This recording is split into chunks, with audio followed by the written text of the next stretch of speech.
Queridos hermanos, sean todos muy bienvenidos a esta nueva reunión, a este nuevo culto de adoración, el cual tengo el privilegio, el honor, el gozo de poder acompañarles en esta mañana, dando comienzo a lo que podemos celebrar como cada domingo, como cada primer día de la semana, en conmemoración a la resurrección de nuestro Señor Jesucristo.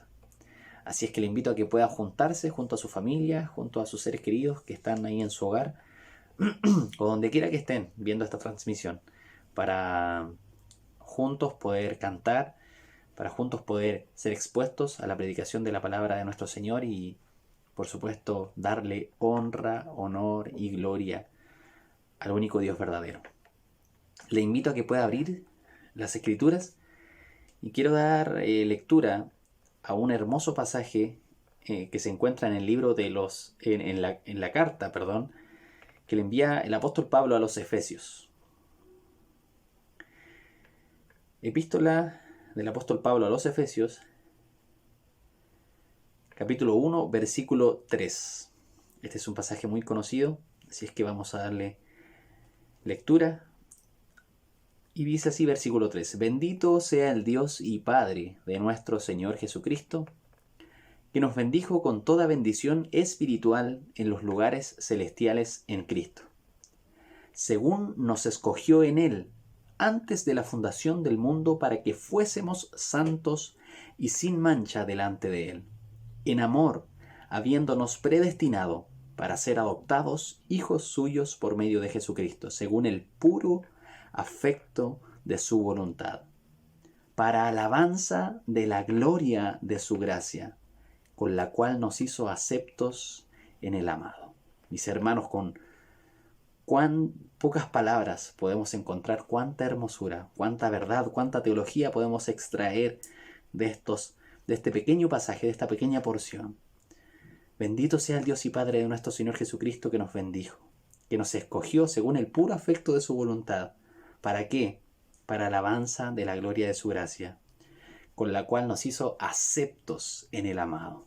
Así es que, mis hermanos, somos aceptados, hemos sido adoptados, recibidos en el Señor Jesucristo, quien pagó todos nuestros pecados, y hoy tenemos la libertad y, por supuesto, tenemos la responsabilidad de cumplir esto que dice el apóstol Pablo, el propósito por el cual fuimos rescatados, para alabanza de la gloria de su gracia. Así es que, mis hermanos, con esto en mente, con esto en nuestro corazón, quiero invitarles a que pueda cerrar sus ojitos para elevar una oración a nuestro Señor. Padre eterno, gracias te damos por tu inmenso amor. Gracias porque podemos leer tu palabra, conocer y recordar las maravillas que tú nos has dado, Señor, las maravillas de nuestra salvación, las maravillas de tu amor inagotable, de tu gracia sublime, de tu misericordia infinita, Señor, que has tenido para con nosotros, viles pecadores, que no hemos sumado, que no hemos aportado, que no tenemos en nosotros mismos nada especial, sino que solamente por el puro afecto de tu voluntad, Señor, nos has escogido, nos has predestinado antes de la fundación del mundo, antes de que pudiéramos hacer lo bueno o lo malo. Tú ya habías pensado en nosotros y nos habías escogido para tu gloria, para andar en buenas obras, para ser santos y apartados para ti, Señor. Qué belleza podemos encontrar en esta doctrina, qué belleza podemos encontrar en este pasaje que acabamos de leer, Señor. Así es que con esto en mente queremos adorarte, queremos exaltarte, queremos que las alabanzas fluyan desde nuestro corazón, al reconocernos y al sabernos que hemos sido rescatados del infierno y hemos sido puestos en tu luz admirable, Señor. Muchas gracias, Dios, en el nombre de Jesús. Amén. Mis hermanos, con este ánimo quiero que podamos elevar alabanzas, que podamos elevar nuestras voces para dar gloria a nuestro Señor.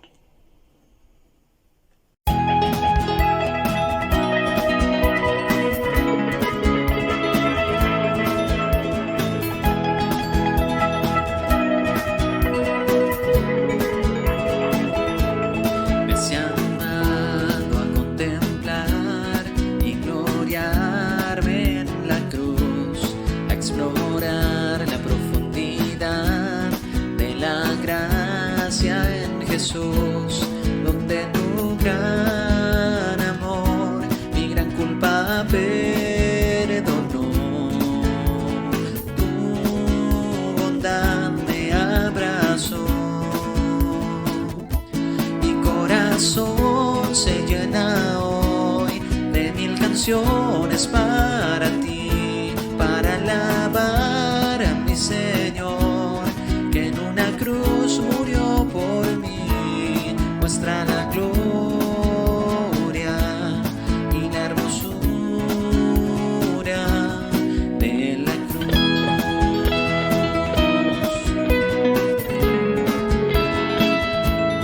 Gozo eterno al pecador por las llagas que él sufrió, y la sangre que vertió santa ira removió.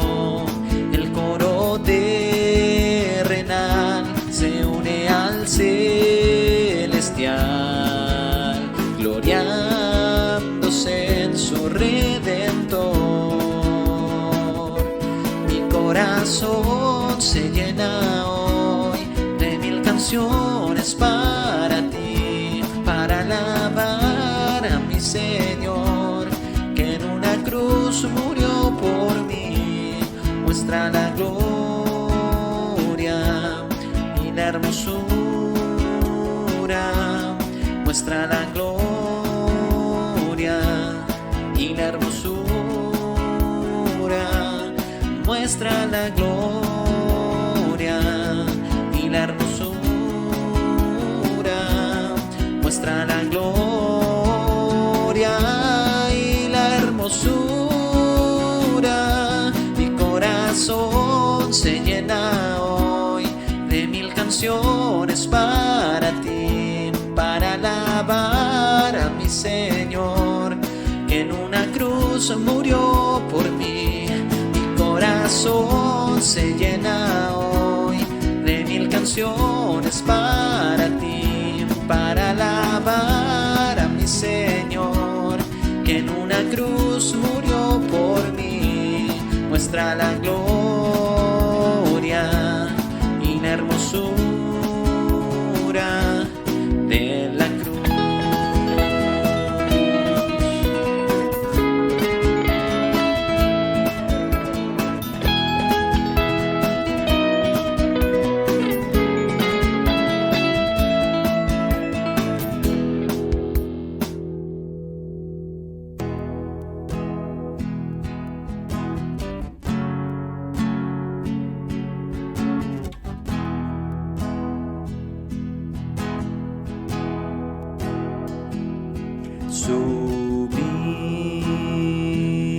Sublime gracia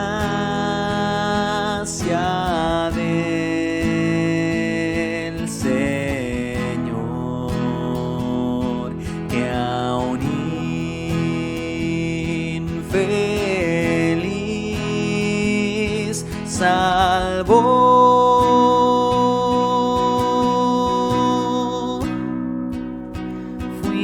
Ciego, mas hoy miro yo, perdido, y él me halló.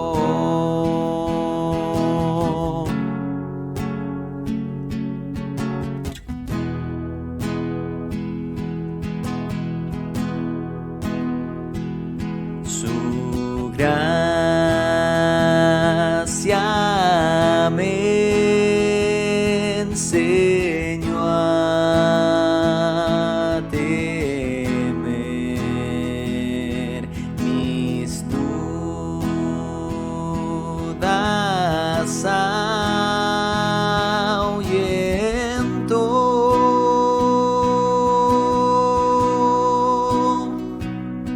Oh, cuán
gracia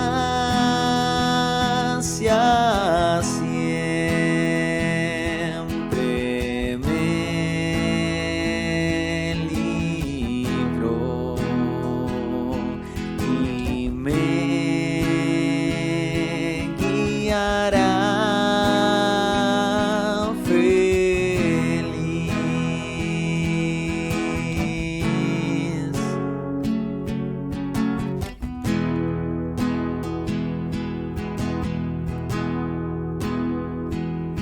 Y cuando en Sión por siglos mil brillando esté cual sol,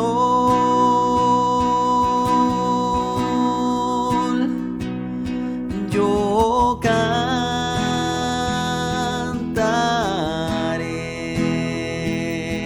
por siempre allí su amor que me salvó.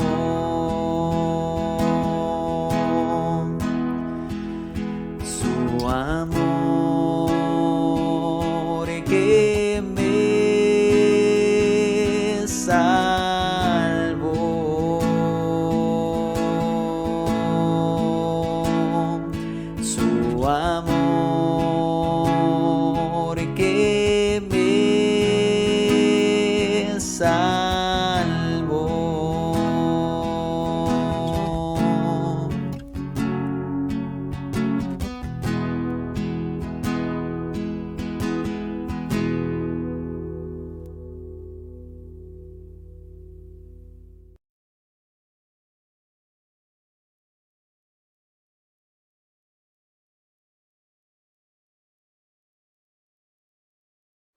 Muy buenos días, amados hermanos.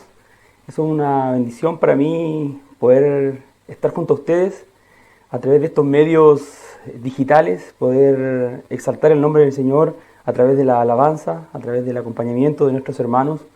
Y aunque no podemos estar juntos y no podemos reunidos exaltar el nombre del Señor, glorificarle, sí podemos desde nuestros hogares celebrar su día, celebrar el día de nuestro Señor, celebrar su resurrección y cantar alabanzas al Dios de nuestra salvación.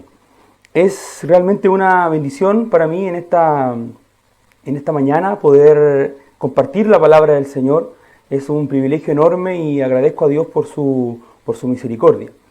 En el día de hoy y a partir del día de hoy vamos a comenzar a reflexionar, a escuchar la palabra del Señor a partir de una serie de sermones. El día de hoy, este primer domingo o este primer sermón viene acompañado de una serie de otros sermones. Así que les quiero invitar que ahí donde usted pueda estar, pueda tomar un tiempo especial, podamos acercarnos al Señor en oración, podamos rogar a Dios por su misericordia, por su dirección, por su guía.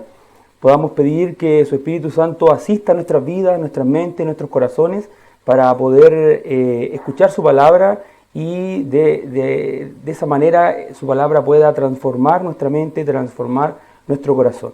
Le invito entonces, ahí donde usted está, a que nos acerquemos al Señor en oración.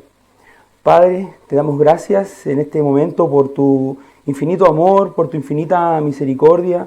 Gracias por tu bondad tan grande en nuestras vidas, Señor. Gracias porque en medio de esta situación tan angustiante, tan preocupante, tan frustrante que puede ser la pandemia en la que estamos enfrentando como sociedad, tú tienes misericordia de nosotros, tú provees para nuestra edificación, tú provees para nuestra alimentación espiritual, Señor, y no solamente eso, sino que también, Señor, todas las cosas que recibimos de parte de ti. Te damos muchas gracias, Señor, porque sabemos que podemos entrar ante tu presencia confiados en los méritos de nuestro Salvador. Podemos entrar con nuestras conciencias limpias porque la sangre de Cristo nos ha lavado y limpiado de nuestros pecados, Señor. Y en este momento queremos rogar tu misericordia para nuestras vidas, Señor. Queremos pedir que tu Espíritu Santo pueda dirigir esta exposición, que tu Espíritu Santo pueda acompañar, pueda guiar mis palabras y que pueda compartir, Señor, este mensaje conforme a la verdad, conforme a tu verdad, conforme a tu palabra, Señor. Haznos receptores, haznos atendedores, Señor, de este mensaje y ayúdanos, Señor, a través de tu Espíritu Santo, para que si es que hay algo que corregir, si hay algo que enderezar, Señor, sea tu Espíritu Santo y tu palabra obrando en nuestras vidas y transformando y moldeándonos a la imagen de nuestro Salvador y Señor Jesucristo. Te damos gloria, honra y alabanza, porque eres tú el único Dios verdadero. Amén. Como les decía, vamos a comenzar el día de hoy una serie de sermones que están ubicados o localizados específicamente en la segunda epístola del apóstol Pedro. Es ahí donde vamos a considerar una serie de versículos y iremos desarrollando versículo por versículo a lo largo de estos domingos que vienen hacia adelante. Todo esto obviamente si Dios lo permite y nos acompaña, ¿verdad?, en esta tarea. Quiero invitarles entonces a que puedan abrir sus Biblias en la segunda epístola del apóstol Pedro. Está ya casi al final del Nuevo Testamento. En la segunda epístola de Pedro, en el capítulo 2 específicamente, y en el capítulo 1, del versículo 1 hasta el versículo 11. Es ahí en donde vamos a considerar la palabra del Señor. Estos 11 versículos, como les decía anteriormente, van a ser desarrollados durante estos domingos que vienen a continuación de este domingo. Pero vamos a considerar hoy día solamente una porción de este pasaje, pero vamos a hacer la lectura completa para tener una idea general de esta sección de la epístola del apóstol Pedro. Dice así la palabra del Señor, segunda de Pedro, capítulo 1, versículo 1 al versículo 11. Simón Pedro, siervo y apóstol de Jesucristo, a los que habéis alcanzado por la justicia de nuestro Dios y Salvador Jesucristo, una fe igualmente preciosa que la nuestra. Gracia y paz os sean multiplicadas en el conocimiento de Dios y de nuestro Señor Jesús. Como todas las cosas que pertenecen a la vida y a la piedad nos han sido dadas por su divino poder, mediante el conocimiento de aquel que nos llamó por su gloria y excelencia, por medio de las cuales nos ha dado preciosas y grandísimas promesas, para que por ellas llegaseis a ser participantes de la naturaleza divina, habiendo huido de la corrupción que hay en el mundo a causa de la concupiscencia. Vosotros también, poniendo toda diligencia por esto mismo, añadid a vuestra fe virtud, a la virtud conocimiento, al conocimiento dominio propio, al dominio propio paciencia, a la paciencia piedad, a la piedad afecto fraternal, al afecto fraternal amor. Porque si estas cosas están en vosotros y abundan, no os dejarán estar ociosos ni sin fruto en cuanto al conocimiento de nuestro Señor Jesucristo. Pero el que no tiene estas cosas tiene la vista muy corta, es ciego, habiendo olvidado la purificación de sus antiguos pecados. Por lo cual, hermanos, tanto más procurad hacer firme vuestra vocación y elección, porque haciendo estas cosas no caeréis jamás, porque de esta manera os será otorgada amplia y generosa entrada en el reino eterno de nuestro Señor y Salvador Jesucristo. Dios bendiga su palabra en esta mañana, Dios bendiga nuestras vidas a través de la exposición de su palabra. El día de hoy entonces vamos a tomar este primer sermón de esta serie que lleva por título Un llamado al crecimiento espiritual, el prerequisito. Un llamado al crecimiento espiritual, el prerequisito. Eso es lo que vamos a estar conversando, eso es lo que voy a estar exponiendo el día de hoy. Vamos a hablar, ¿no es cierto?, en estos 11 versículos de este llamado que Dios hace a través del apóstol Pedro a su iglesia acerca de la importancia del desarrollo espiritual, pero nos vamos a detener los primeros 2 versículos para considerar el prerequisito.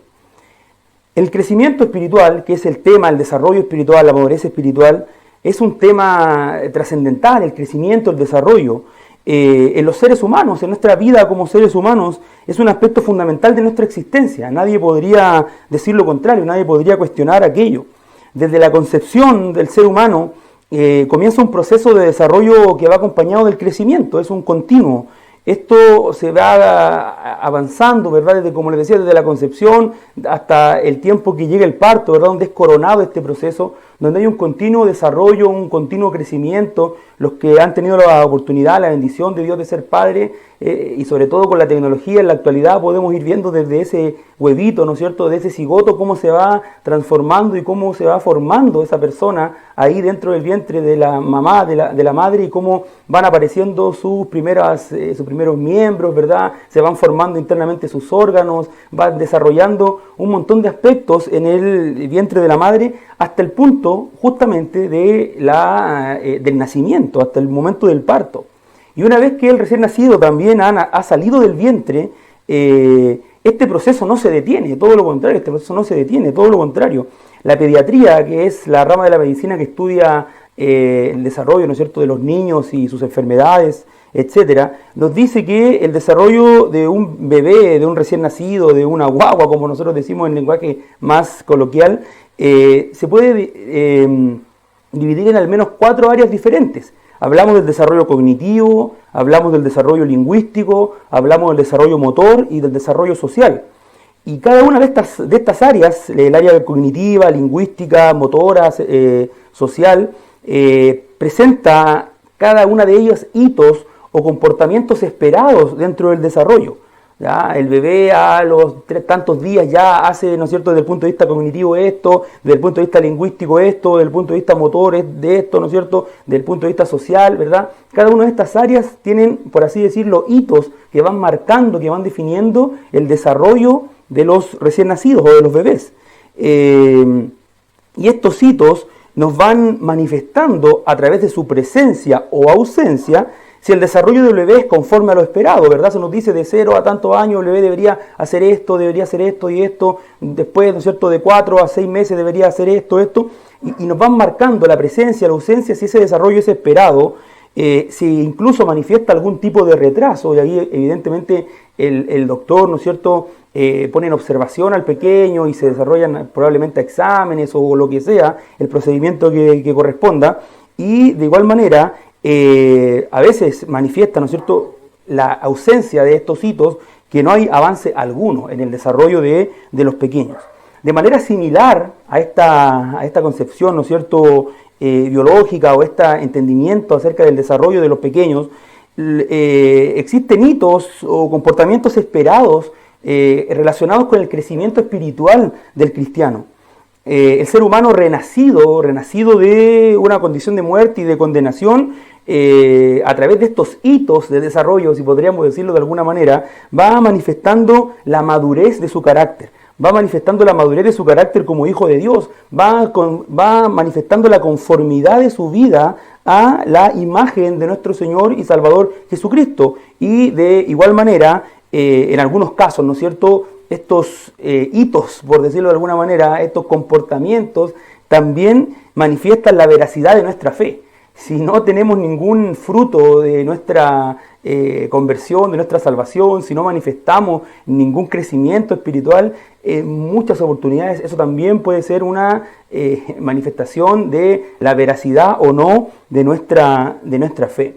El texto entonces que nosotros acabamos de leer hace unos minutos trata justamente de este llamado al crecimiento espiritual, Yo me quiero detener entonces en este primer domingo en los primeros 2 versículos. Los voy a volver a leer. Usted, si tiene su Biblia en su casa, puede también acompañarme. Dice así la palabra del Señor, segunda de Pedro 1, versículos 1 y 2. Simón Pedro, siervo y apóstol de Jesucristo, a los que habéis alcanzado por la justicia de nuestro Dios y Salvador Jesucristo, una fe igualmente preciosa que la nuestra, gracia y paz os sean multiplicadas en el conocimiento de Dios y nuestro Señor Jesucristo. Este texto entonces que acabamos de leer, que acabamos de considerar, fue escrito por el apóstol Pedro. Eso nos dice, ¿no es cierto?, la misma Biblia nos dice que fue escrito por el apóstol Pedro, aunque algunos estudiosos liberales durante un tiempo han intentado desacreditar la autoría del apóstol, alegando que esa no es la manera en cómo el apóstol se identifica en su primera carta, o no es la manera en cómo el apóstol manifiesta su identificación a la iglesia. pero desde muy temprano la iglesia cristiana reconoció que esta carta fue escrita y que correspondía a la escritura del apóstol, ¿ya? Es una epístola apostólica, sin espacio, ¿no es cierto?, para un mayor cuestionamiento. Entendemos, que creemos y sabemos que esta epístola fue escrita justamente por el apóstol Pedro. Su primer versículo, ¿no es cierto?, dice Simón Pedro, ¿verdad?, haciendo referencia al escritor de esta carta. Simón Pedro. Simón, como ya sabemos, es la forma griega del nombre hebreo Simeón. Ya yo sé que ha escuchado, ¿no es cierto?, este nombre en el Antiguo Testamento, incluso en el Nuevo Testamento. ¿Se recuerda este anciano que estaba esperando la promesa de parte de Dios de ver al Salvador? Sus ojos iban a ver al Salvador, y cuando Jesús fue llevado al templo, ¿no es cierto?, este Simeón pudo contemplar al Mesías y pudo morir tranquilo, pudo dejar el escenario de esta tierra tranquilo, porque se había cumplido la palabra que Dios le había prometido. Ese es quizás en el Nuevo Testamento el Simeón más conocido. Pero era un nombre común, ¿no? Simeón era un nombre común. Era una simplificación. Simeón es una simplificación del nombre Samuel, ¿ya? Y este fue justamente Simón o Simeón, el nombre que los padres le dieron a Pedro al nacer, los nombres que le dieron al nacer. Pero vemos nosotros en la historia, en los evangelios, usted puede en su casa considerar estas narraciones de los evangelios, y se puede dar cuenta que en un momento Cristo llamó, ¿no es cierto?, a Simón de otra manera, y le llamó Pedro, lo cual significa roca, ¿ya? Llamó, ¿no es cierto?, a Simeón, le llamó Pedro, lo cual significa roca, Cefa específicamente, pero con la traducción al griego, ya, que era el idioma internacional en ese momento, el idioma cultural, es el de Pedro. Entonces el apóstol se presenta como Simón Pedro. Esa es la manera en cómo se presenta en esta carta a sus lectores, Simón Pedro. Y esta combinación, que es justamente la que muchos eruditos o muchos estudiosos liberales cuestionan al momento de decir esta carta no fue escrita justamente por el apóstol Pedro, porque el apóstol Pedro no se identificaba de esa manera, por lo tanto fue escrita por un autor posterior, probablemente durante el siglo II, incluso más tardío, que tomó el nombre de Pedro para poder escribir esta carta, pero en realidad no era el apóstol participante, ¿no es cierto?, de los tiempos de Cristo. Pero ese mismo argumento no se sostiene en sí mismo, ya que esta combinación de nombres, Simón Pedro, es usada muchas veces en los evangelios. Y en el libro de Hechos, Lucas, ¿no es cierto?, lo utiliza en varias oportunidades para referirse al apóstol, Simón Pedro. ¿Ya? Es conocido el apóstol en el Nuevo Testamento como Simón Pedro, no es algo nuevo, no es algo novedoso, no es que en esta carta, ¿no es cierto?, nunca antes se había identificado de esa manera, no, en el Nuevo Testamento ya había sido identificado de esa manera. Y la utilización en los evangelios de esta mezcla, ¿no es cierto?, Simón Pedro, la utilización de Lucas, ¿no es cierto?, en el libro de los Hechos, nos da a entender que era conocido, ¿no es cierto?, el apóstol de esta manera en las iglesias griegas, ya en las iglesias griegas era conocido de esta manera. Lucas y Juan, ¿no es cierto?, utilizan esta combinación en el contexto de sus escritos a las iglesias griegas o a la cristiandad griega. Por lo tanto, es evidente que era algo conocido, que era algo reconocido y que era algo aceptado. Cuando se hablaba de Simón Pedro en una iglesia, quizás en alguna ciudad de Asia, en alguna ciudad de África o de Palestina, se sabía que se estaban refiriendo, ¿no es cierto?, primariamente al apóstol Pedro. Y eso justamente nos lleva a considerar o a establecer que muy probablemente Pedro o Simón Pedro estaba asegurándose de que todos sus lectores de la carta, sin importar si eran judíos o si eran gentiles, reconocieran la autoridad apostólica de este escrito. Y eso lo vamos a ver un poquito más adelante, ¿cierto?, de manera particular, porque hablamos de todos sus lectores de forma tan abierta, pero probablemente él, sabiendo de que Simón Pedro era una combinación de nombres que era conocido, por el cual era conocido en las iglesias de África y de Asia, ¿no es cierto?, en general de habla griega, podría haber utilizado esta combinación Simón Pedro para reafirmar eso. Por lo tanto, esa idea de que este Simón Pedro no tiene nada que ver con Pedro el apóstol, porque nunca antes Pedro el apóstol se identifica a sí mismo como Simón Pedro, se cae, ¿no es cierto?, y es una objeción concretamente contestada y refutada. Pero lo interesante aquí en el caso del apóstol es que no nos quedamos o no se queda solamente con esta idea de Simón Pedro, sino que acompaña, si usted puede ver, ¿no es cierto?, inmediatamente después, lo siguiente dice: Simón Pedro, siervo y apóstol de Jesucristo. Esto es lo verdaderamente interesante. A continuación de su identificación, el apóstol manifiesta la humildad y la sumisión de este instrumento de Dios, ya que la primera definición que establece de él, ¿no es cierto?, se identifica como Simón Pedro, pero la primera definición que establece de él es la de siervo,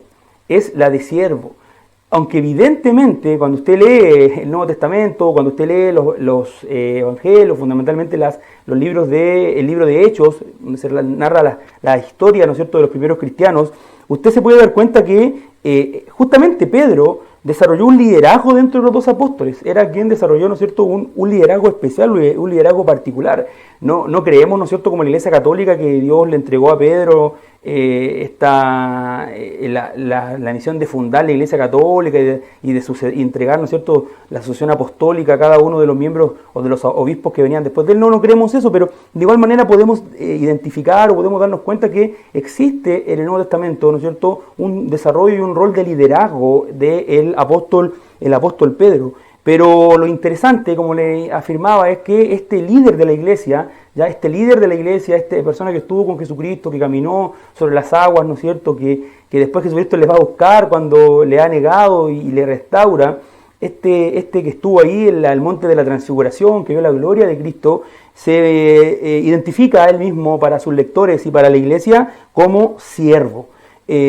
Dando a entender que su tarea de liderazgo espiritual, de liderazgo eclesiástico, debe ser llevada a cabo con sumisión y con obediencia. Eso es lo que está detrás de esta idea de siervo. Y esto es interesante porque la palabra que utiliza Pedro para definir su función puede ser traducida de manera más precisa a nuestro idioma como esclavo. ¿Ya? Yo sé que en general aparece como siervo en las versiones como Reina Valera sobre todo, pero una traducción quizás un poco más literal al español podría ser la de esclavo. Un concepto que nuestro idioma captura de mucha mejor manera la intención del concepto originalmente en el idioma griego. Esto está dejando claro la disposición que tiene el apóstol de aceptar, de obedecer y cumplir completamente las ordenanzas de nuestro Señor Jesucristo. Cualquier esclavo en esta época sensato estaría sujeto completamente a su dueño, y más aún sabiendo que es un dueño justo, poderoso y dueño de todo el universo. O sea, ¿qué esclavo podría pasársele por su mente la idea de ir en rebelión en contra de su dueño, cuando este dueño es el rey del universo? Y esto es interesante. Esto nos dice varias cosas acerca de Pedro, ¿no es cierto?, acerca del entendimiento que él tenía de su tarea, acerca de la manera en cómo debemos nosotros mirar el liderazgo eclesiástico, no solamente cómo debemos mirar nosotros a nuestros líderes en la iglesia, sino que también cómo los líderes en la iglesia deben mirarse ellos mismos en relación a Dios y en relación al pueblo de Dios. Esta identificación entonces de Pedro con la idea de la esclavitud no solamente es algo que nos puede parecer chocante en la actualidad, porque uno dice esclavitud, ¿no es cierto?, trae a su mente inmediatamente la idea de la esclavitud de las películas de Hollywood, ¿verdad?, de los esclavos de africanos, ¿no es cierto?, en el continente americano, pero en realidad esta era una sociedad donde la esclavitud se desarrollaba de una manera algo distinta a la versión más moderna de esta última. Y a pesar de que en nuestra cultura la esclavitud es rechazada y condenada, y alguien podría decir, bueno, pero eso es para ahora, porque en la actualidad, ¿no es cierto?, sociedades esclavistas, en donde el trabajo lo desarrollaban estos grupos que estaban privados de su libertad, a lo mejor era algo más normal, más cotidiano. Claro, efectivamente, era más cotidiano poder encontrarse y poder enfrentar la esclavitud, pero no por eso dejaba de ser una situación humillante. Ya, perder la libertad siempre ha sido, en cualquier momento, en cualquier lugar, en cualquier etapa de la historia de la humanidad, ha sido una situación de humillación. Por lo tanto, cuando el apóstol se está reconociendo como siervo, como esclavo, está humillándose, está poniéndose por debajo, está identificándose con la base de la jerarquía social, no de los poderosos, no con los príncipes de este siglo, ¿no es cierto?, no con los reyes de este mundo, sino que se está identificando, ¿no es cierto?, con la parte más baja de la jerarquía social, está reconociendo su completa dependencia, obediencia a nuestro Señor Jesucristo, pero las implicancias, y esto es lo importante de notar y que muchas veces nosotros nos quedamos muy anclados en lo que tiene que ver con lo social respecto a la esclavitud, es que, como indica William Barclay, identificarse con esclavo no solamente tiene una connotación social, no solamente tiene una cuestión que tiene que ver con lo económico, sino que también tiene que ver con reconocer que Dios, que Jesucristo, era el dueño definitivo de su vida. El dueño definitivo de su vida. O sea, no había otra posibilidad de aspirar, ¿no es cierto?, a otro señorío que no fuera el de Cristo. Que reconocía también el apóstol a través de esta idea de esclavitud, que la vida del esclavo estaba a disposición completa de su amo, o sea, su vida completa está a disposición, no una parte, no lo que yo quiero, no lo que a mí me gusta, no, a mí me encanta hacer esto, pero no esto otro porque es difícil, es chocante, no, su vida estaba completa a disposición de su amo, y que un esclavo debe obediencia absoluta a su señor y debe servir todo el tiempo a él. Esa es la idea detrás de la esclavitud, esa es la idea que va más allá de la condición social o de la humillación. Y esto es lo que está en el apóstol, eso es lo que está en la mente del apóstol, en su corazón, a la hora de poder establecer esta definición que realiza de él, esta identificación. Pero lo interesante, volviendo un poco al texto, es que Simón Pedro, que se identifica como siervo, o sea, podríamos decir como esclavo, también, ¿no es cierto?, manifiesta la dignidad y la nobleza de su función, ya que acompaña a este siervo o a este esclavo con apóstol de Jesucristo. Es un siervo y apóstol de Jesucristo. Este humilde y vulgar pescador es también enviado y comisionado personalmente por el Rey de Reyes y por el Señor de Señores para llevar como heraldo del reino las buenas nuevas de la salvación a los hombres.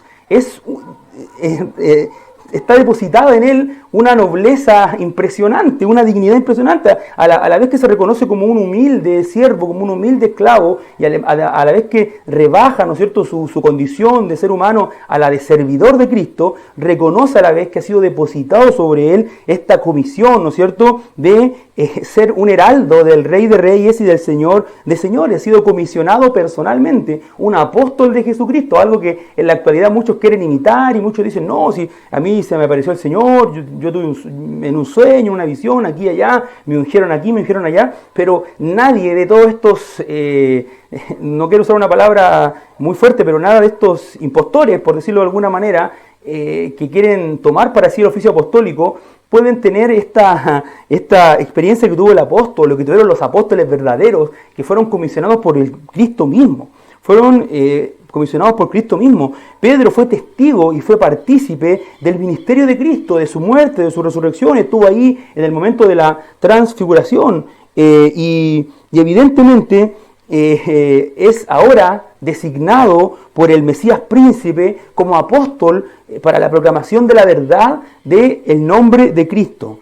En las palabras de John MacArthur, ya esta mezcla interesante y desafiante que establece el apóstol Pedro, nos dice que Pedro establece un modelo para todos aquellos que están en el liderazgo espiritual. Esta idea de siervo y apóstol, ya que parecieran ser cosas tan distintas, nos está diciendo que el anonimato sumiso y sacrificial de un esclavo es combinado con la dignidad y el significado de autoridad de un apóstol. ¿Ya? Esto es lo que está definiendo, entre otras cosas, Pedro a través de utilizar estas palabras, siervo y apóstol, ¿no es cierto? Anonimato y vida sacrificial como un esclavo, pero a la vez combinado con una dignidad y con un significado, ¿no es cierto?, que tiene que ver con el llamamiento o tiene que ver con quién realiza este llamamiento. Guardando las proporciones bíblicas con el oficio apostólico, porque no reconocemos, no entendemos nosotros en la actualidad que este oficio esté vigente en la iglesia. Por lo tanto, guardando esas proporciones, quien desarrolla la tarea en la actualidad del liderazgo en el pueblo de Dios debe ser justamente como un esclavo humilde y sumiso.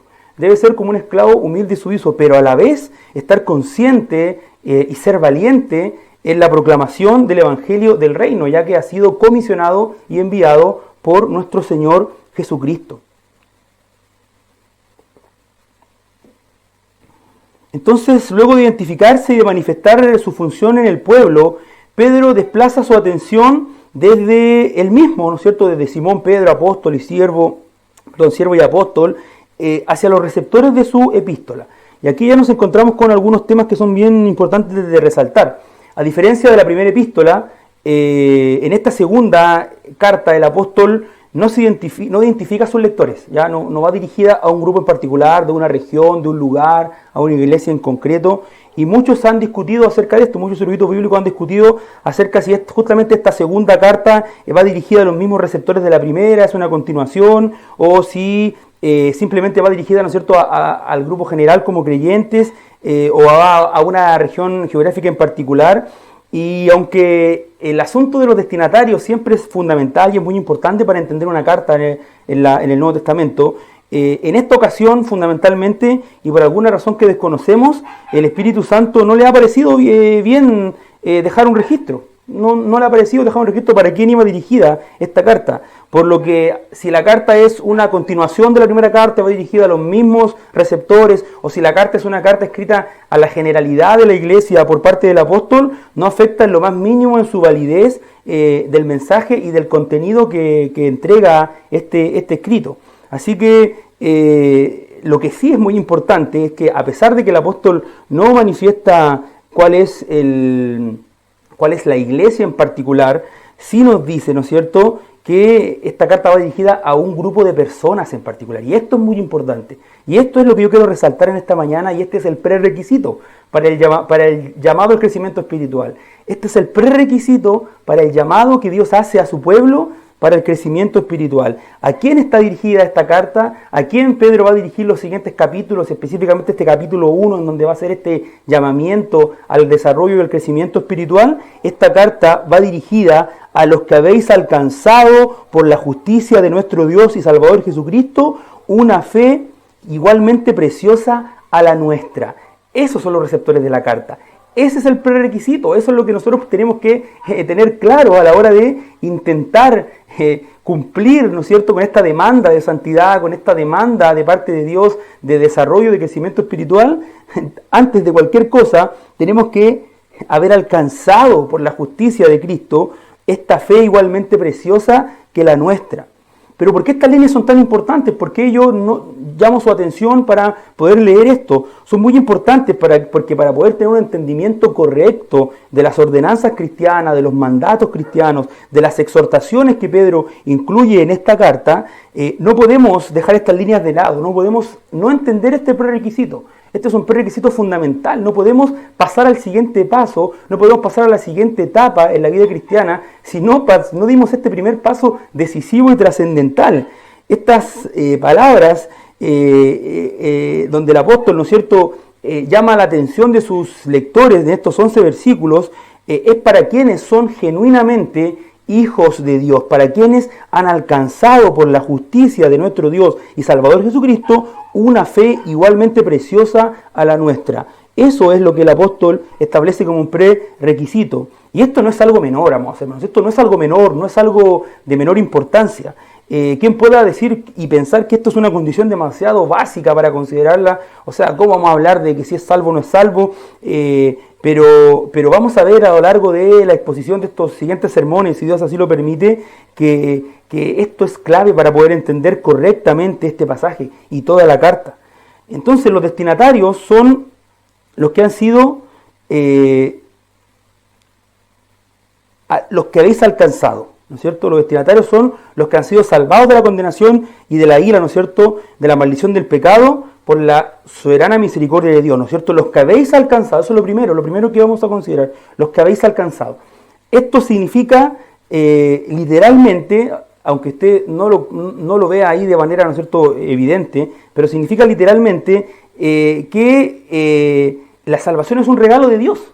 Eso es lo que significa aquí lo que está Pedro, ¿no es cierto?, desarrollando una teología, pero extremadamente sana, extremadamente bíblica, extremadamente en consonancia con la sana doctrina, porque obviamente es quien está entregando esta sana doctrina, nos dice de manera muy literal que la salvación es un regalo de Dios. Este verbo, ¿no es cierto?, habéis alcanzado, podría ser traducido también como obtenido por voluntad divina. Los que habéis alcanzado es lo mismo que decir los que habéis obtenido, los que han obtenido por voluntad divina esta fe, o los que se ha entregado por medio de una asignación externa.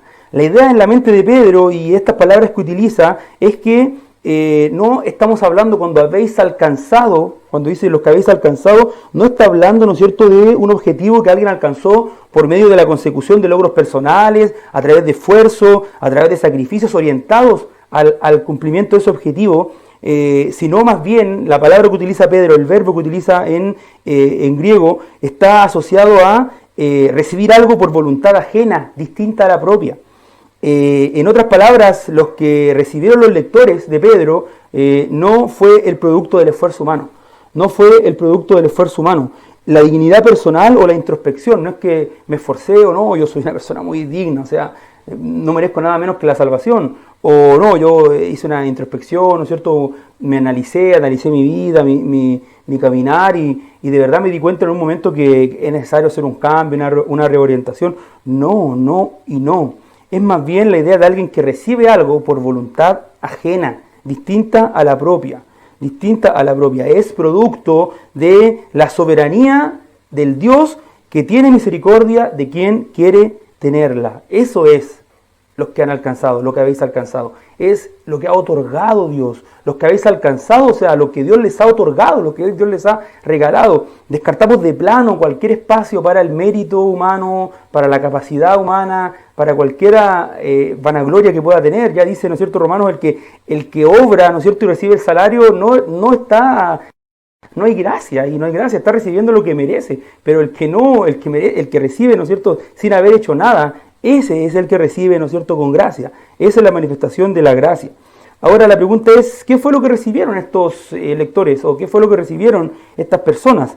Una fe igualmente preciosa que la nuestra. Una fe, los que habéis alcanzado, una fe igualmente preciosa que la nuestra. En el contexto de la epístola, la fe a la que hace referencia Pedro es la fe subjetiva. ¿Ya? Aquí está hablando Pedro de la fe subjetiva.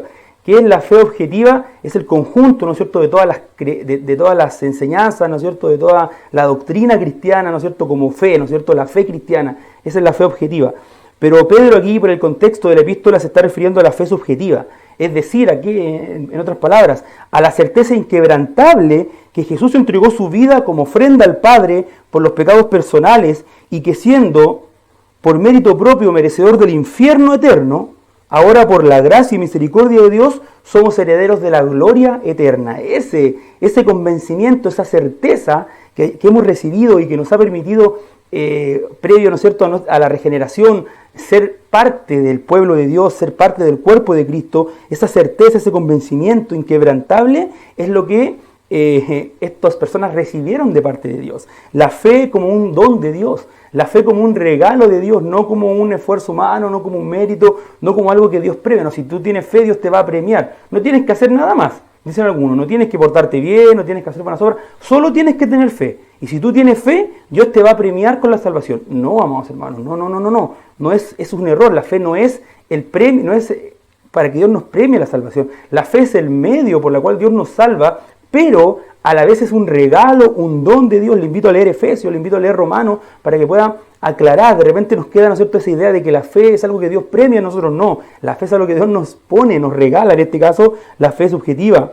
Y lo interesante aquí es que esta fe, que ya tenemos bien claro de qué se trata, ¿no es cierto?, y cuál fe es, tiene una característica muy importante y que el apóstol resalta, y no lo hace de manera arbitraria, sino que con algún propósito. Esta fe que es igualmente preciosa que la nuestra. El apóstol de Jesucristo, el apóstol Pedro, el que recibe, ¿no es cierto?, instrucciones de nuestro Señor mismo, el apóstol, ¿no es cierto?, que estuvo en el monte de la transfiguración, el apóstol que estuvo 3 años con Cristo en el ministerio, el apóstol que traicionó a Cristo y que fue restaurado por nuestro propio Señor, es el que le dice a estos cristianos anónimos, porque no sabemos a quién está dirigida la carta, y como les decía hace un momento, podemos decir que fueron los de una continuación de la primera carta, o un escrito en general. Independiente de eso, a estos cristianos anónimos el apóstol le está diciendo que no hay cristianos con categorías superiores que otros. No hay grupos privilegiados. Este concepto, ¿no es cierto?, nos es bien interesante, porque en nuestra Constitución, ¿no es cierto?, en el artículo 19, si no me equivoco, dice que en Chile no existe persona ni grupo privilegiado. Eso es lo que dice la Constitución de nuestro país. Basta con salir a la calle, o basta con ver un poco de noticias o leer un par de diarios para darnos cuenta de que en Chile sí hay personas y grupos privilegiados. A pesar de que esa Constitución lo diga, esa letra se transforma en letra muerta. Pero en el caso de nuestra fe, en el caso de nuestra relación con Cristo, en el caso de nuestra experiencia, ¿no es cierto?, con Dios, no hay cristianos de categorías superiores, no hay cristianos privilegiados. La misma fe dada por Dios a los apóstoles, a los que comisionó para el establecimiento, ¿no es cierto?, para la predicación del Evangelio del Reino, les fue dado a los cristianos anónimos en cualquier lugar del mundo. Nos fue dado a nosotros también como hijos de Dios. La fe de los apóstoles es la misma fe nuestra. Cuando los judíos abrazaron la fe en Cristo, no se convirtieron en un tipo distinto de cristianos. Ellos así lo creyeron, ¿no es cierto? Y querían, claro, sí, nosotros creemos en Cristo, pero agrégale esto más porque en realidad un entendimiento necesario. No, ellos son cristianos también. Los judíos que abrazan a Cristo son cristianos. Ya dejan de ser, no dejan de ser judíos étnicamente, porque nadie deja de ser chileno o deja de ser peruano, pero ya no es una religión aparte, no es una religión distinta. Son cristianos, son parte del pueblo de Dios. Dios no ve distinción entre cristianos. El mismo Pablo lo deja muy claro respecto a la salvación. Ya no hay judío ni griego, no hay esclavo ni libre, no hay varón ni mujer, porque todos vosotros sois uno en Cristo Jesús, dice Pablo en Gálatas. Somos uno en Cristo Jesús, no hay diferencias. No es que no hay diferencias de roles, o no hay diferencias en tareas, o no hay diferencias responsables. No hay diferencias respecto de la salvación. No hay un grupo, no hay una etnia, no hay una raza privilegiada que tenga un plan de salvación distinto, que tenga un medio de salvación distinto, que no sea el reconocimiento del sacrificio de nuestro Señor Jesucristo, el arrepentimiento y la fe depositadas en Él.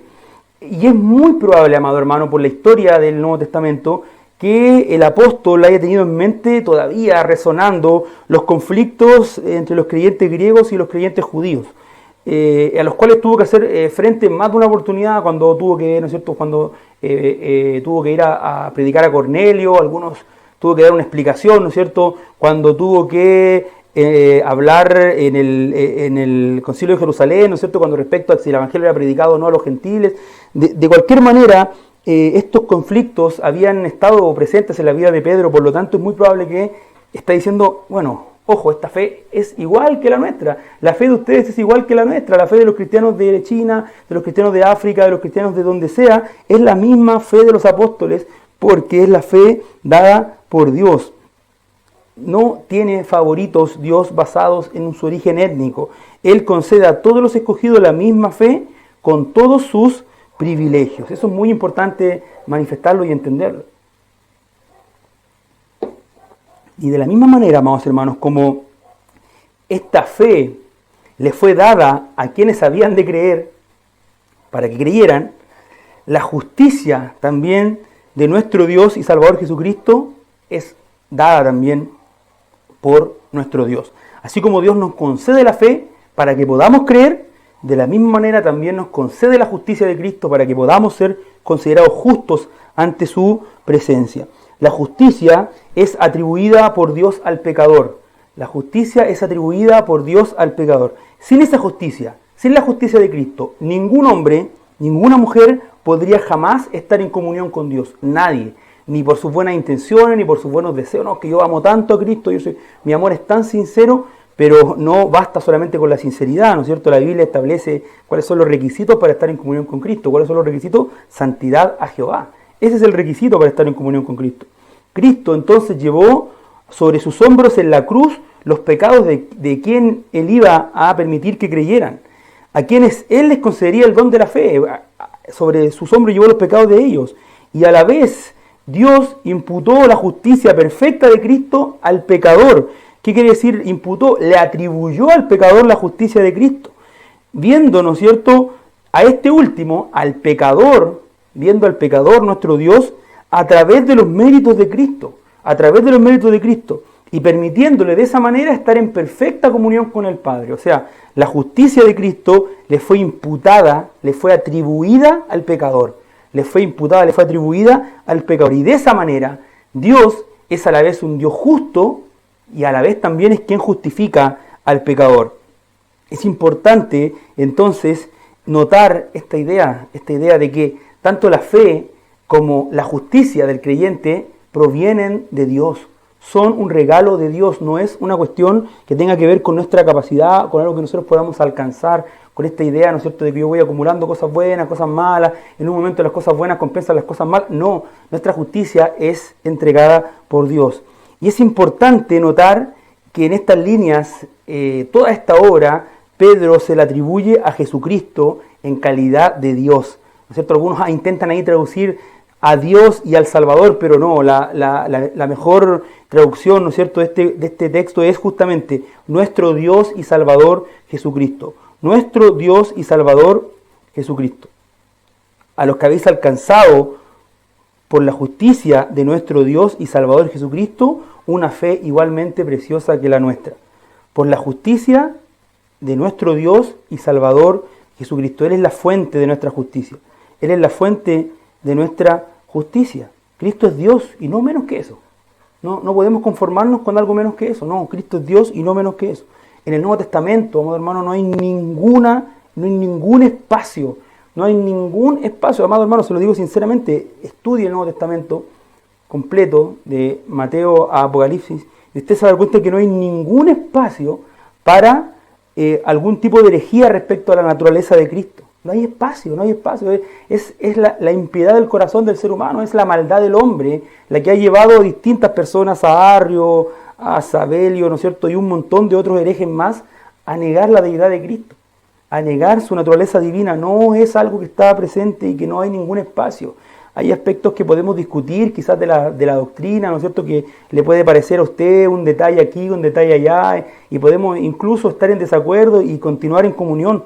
Pero la deidad de Cristo, hermano, es algo muy serio y es algo que no está en cuestionamiento en la palabra del Señor. No hay espacio para esa diversidad en el cuerpo de Cristo. Y así es, si alguien llegase a negar la deidad de Cristo, lo único que le queda simplemente es, no es que le queda, sino que lo que ha hecho es ha abandonado la fe.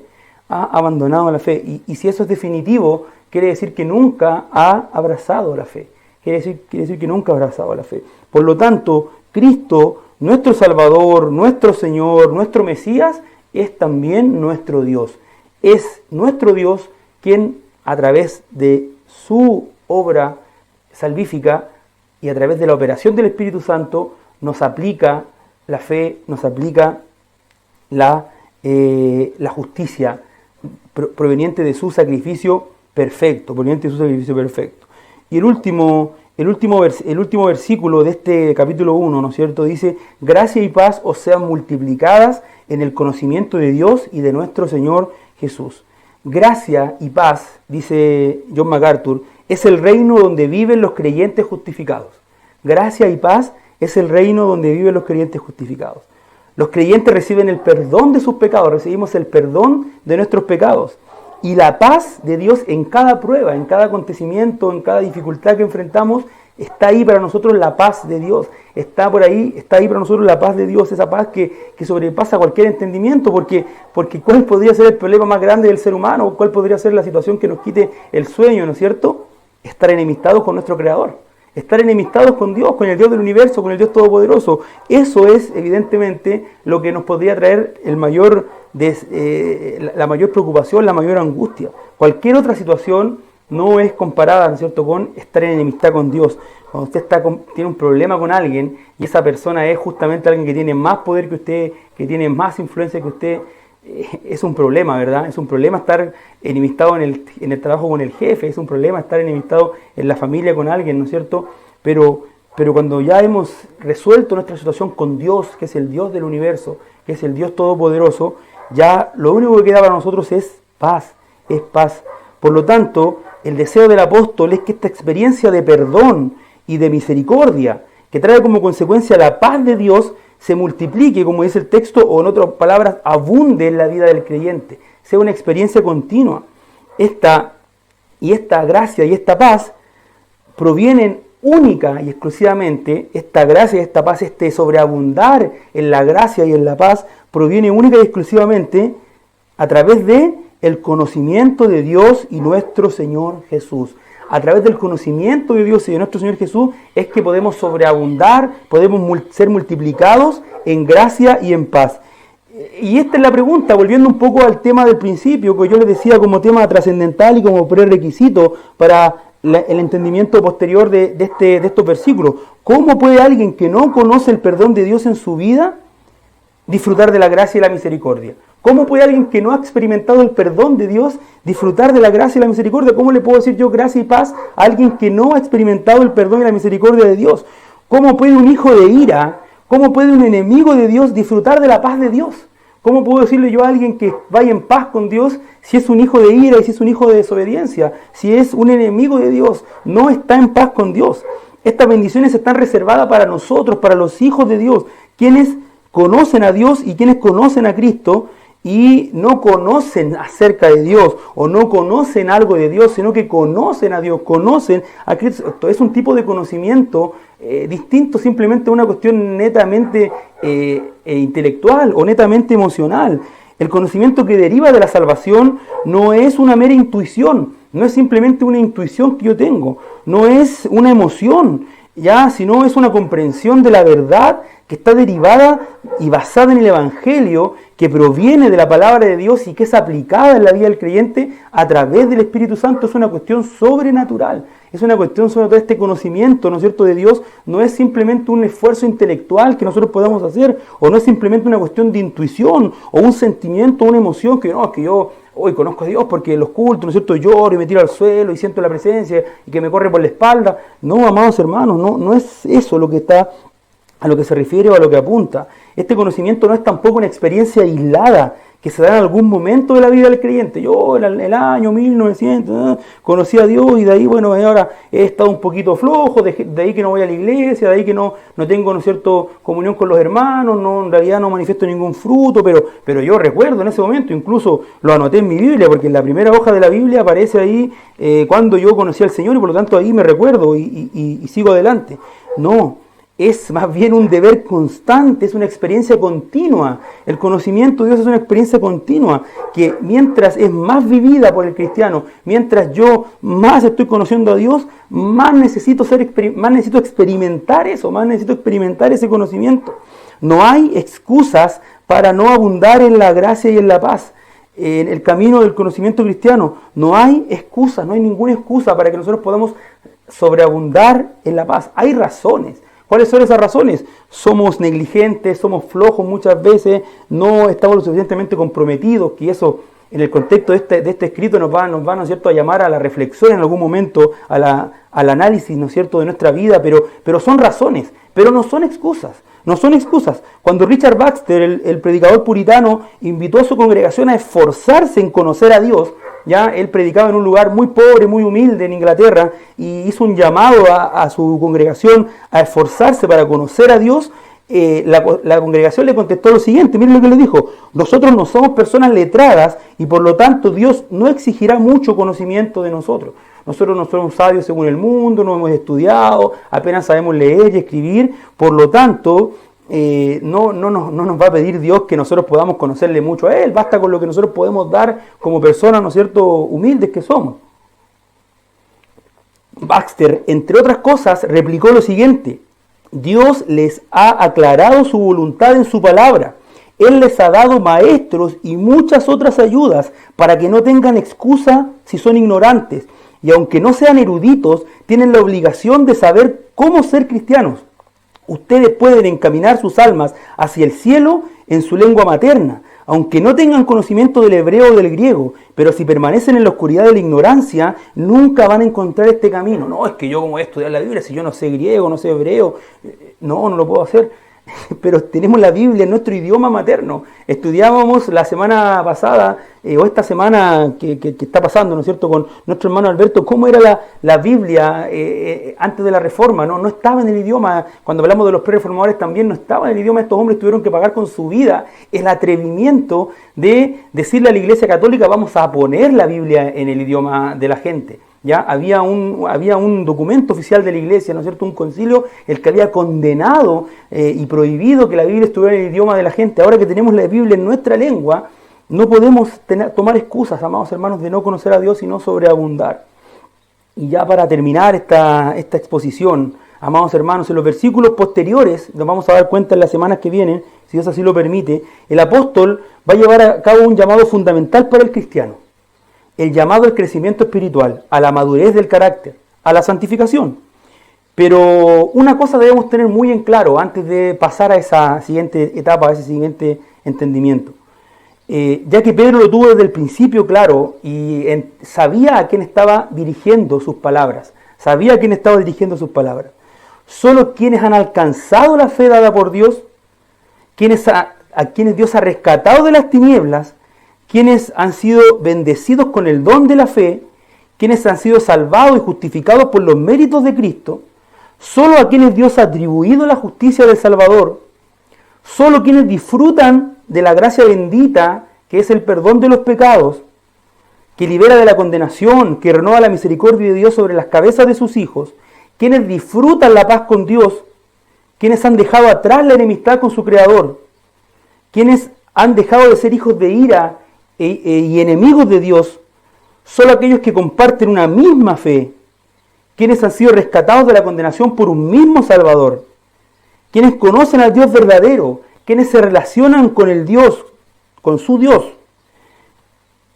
Estos son los llamados a la santificación.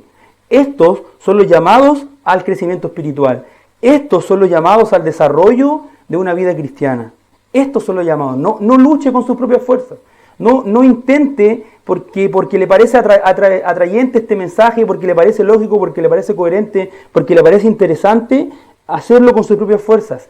Si no ha sido rescatado, si no ha sido salvado por Dios, en esta mañana la invitación es: láncese sobre los brazos de Cristo, láncese sobre el Salvador, no intente hacerlo con sus fuerzas, se va a frustrar, no lo va a lograr, va a vivir un engaño, va a vivir una mentira. Solo quienes están en Cristo son los que pueden, a través de los medios que Dios ha dispuesto, desarrollarse en la piedad. Por lo tanto, si usted no está en Cristo, si usted no ha depositado su confianza, si no se ha arrepentido de sus pecados, si no ha sido rescatado de las tinieblas del pecado, no lo intente antes de lanzarse sobre Cristo. No intente reformar su vida antes de ser transformado por el Espíritu Santo. Ese es el llamado en esta mañana a quienes tienen el deseo de poder reformar sus vidas, pero no lo logran, pero no pueden, pero fracasan, pero llegan hasta cierto punto, pero siempre es lo mismo, pero hay frustración. Láncese sobre Cristo, entregue su vida a Cristo, entregue su vida a nuestro Salvador, reconozca sus pecados, manifieste el deseo de vivir en comunión con Dios, reconozca su condición de pecador. Está Cristo ahí llano, está nuestro Dios llano, no va a decir que no. Si usted va a Él, si usted se acerca a Él, no va a decir que no, Él está ahí con sus brazos esperando que usted reconozca su condición de pecado, que usted se lance sobre Cristo. Que usted deje de confiar en su capacidad, deje de confiar en su intuición, deje de confiar en lo que usted cree que es bueno, que es correcto, que es adecuado, y láncese sobre Cristo. Reconózcale como Salvador, arrepiéntase de su pecado y su vida va a cambiar. Su vida va a cambiar su vida del cielo a la tierra. Va a dejar de ser un hijo de ira y va a ser un hijo de misericordia, va a ser un hijo de Dios, va a ser parte de la familia de Dios. Quiero en esta mañana entonces dar por terminada esta exposición. Quiero invitarle a que inclinemos nuestros rostros y agradezcamos a Dios por su palabra. Señor, te damos gracias por este momento, por este tiempo que podemos tener en tu palabra, Señor, por esta exposición que es posible realizar a través de estos medios, Señor, digitales. Gracias, Señor, porque podemos ir a la Biblia, Señor, y encontrar en ella vida, luz, claridad, Señor. Podemos encontrar verdad, podemos encontrar instrucción, Señor, para nuestras vidas. Gracias porque en ella está la verdad, Señor, porque no hay otra fuente a la que podamos acceder, Señor, que no es la verdad de tu palabra. Gracias porque en ella hay respuesta, Señor, en ella hay exhortación, hay ánimo, Señor, para nuestras vidas, hay instrucción, enseñanza. Señor, te damos toda la gloria en este momento por tu palabra. Te damos gracias, Señor, y te pedimos que puedas transformar nuestro entendimiento, que permitas, Señor, que nos ayudes a no tomar la forma de este mundo, Señor, a no tomar el molde de este mundo, sino ser transformados por la renovación del entendimiento nuestro a través de tu palabra, Señor, a través del Espíritu Santo. Te damos en este momento toda la gloria y toda la exaltación, porque solo tú mereces la gloria, solo tú eres digno de ser exaltado y ser glorificado. Amén. Nos vemos, hermanos. Dios les bendiga.